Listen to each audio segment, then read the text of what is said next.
पाजेब। पाजेब कहानी के आधार पर आशुतोष का चरित्र चित्रण कीजिए। तो इसमें हमें जो कहानी का मुख्य पात्र है आशुतोष, उसका हमें चरित्र बताना है। तो सबसे पहले हम लिखते हैं इसमें प्रस्तावना। पाजेब कहानी जैनेन्द्र कुमार की बाल मनोवैज्ञानिक कहानी है। प्रस्तुत कहानी में आशुतोष मुख्य पात्र है। वह बहुत भोला भाला बच्चा है। उसको पतंग उड़ाने का शौक है। उसके पिता को संदेह होता है कि उसने पायल पतंग वाले को बेचकर पतंग डोर आदि खरीदी है। आशुतोष ने चोरी नहीं की है, परंतु अपने पिता के तर्क प्रश्नों में उलझकर वह उनकी हाँ में हाँ मिलाता है। चोरी न करने पर भी वह पाजेब चुराने की बात स्वीकार कर लेता है। उसने ना तो पाजेब ली और ना ही छुन्नू को दी है। छुन्नू कौन है? छुन्नू उसका दोस्त है। और ना पतंग वाले से उसके पैसे लिए हैं। अंत में उसकी बुआ घर आती है, तब सच का पता चलता है कि पाजेब आशुतोष ने नहीं चुराई है। इस कहानी में आशुतोष मुख्य पात्र है। तो सबसे पहले हमने इसमें प्रस्तावना बताया, जैनेन्द्र कुमार जी ने इसको रचा है और ये बाल मनोवैज्ञानिक कहानी है। ठीक है, और इसमें जो बच्चा होता है आशुतोष होता है वो मुख्य पात्र है। ये सब हमने इसमें बता दिया। पहला पॉइंट है बाल हट। आशुतोष बालक होने के कारण हट भी करता है। वह अपनी बातों को कहने के लिए तर्क कुतर्क का सहारा नहीं लेता। वह तर्कपूर्ण प्रश्नों को समझता भी नहीं है। अपने पिता के तर्कपूर्ण प्रश्नों का सामना आशुतोष नहीं कर पाता। वह हट करने लगता है।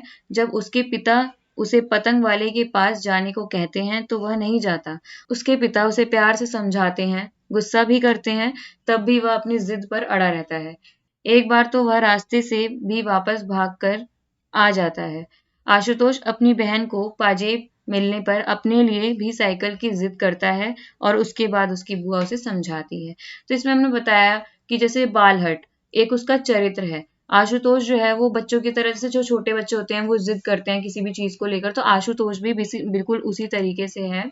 अगला पॉइंट है सरल स्वभाव एवं खिलाड़ी। आशुतोष सरल स्वभाव का भोला भाला बच्चा है जो अपने आप में व्यस्त रहता है।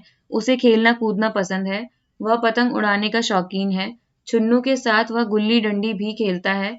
उसका चरित्र बाल मनोविज्ञान के अनुरूप सशक्त तथा सजीव है।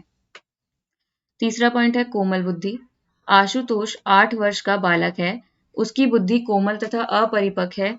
वह दूसरों की बातों तथा भावनाओं से शीघ्र ही प्रभावित हो जाता है।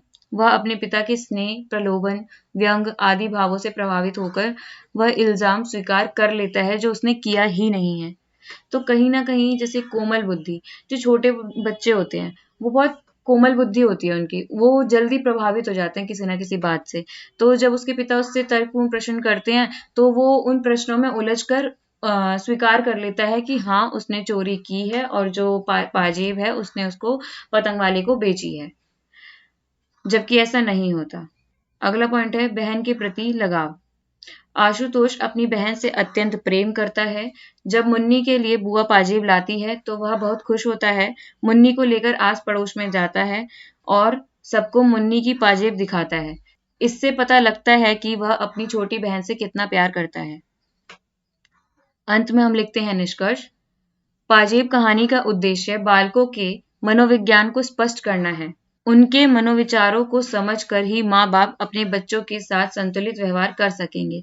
बच्चों में खिलौने पाने की स्वाभाविक लालसा होती है और बच्चियों में आभूषण पाने की। इसलिए मुन्नी को बुआ द्वारा पाजेब मिली और आशुतोष को साइकिल का आश्वासन मिला।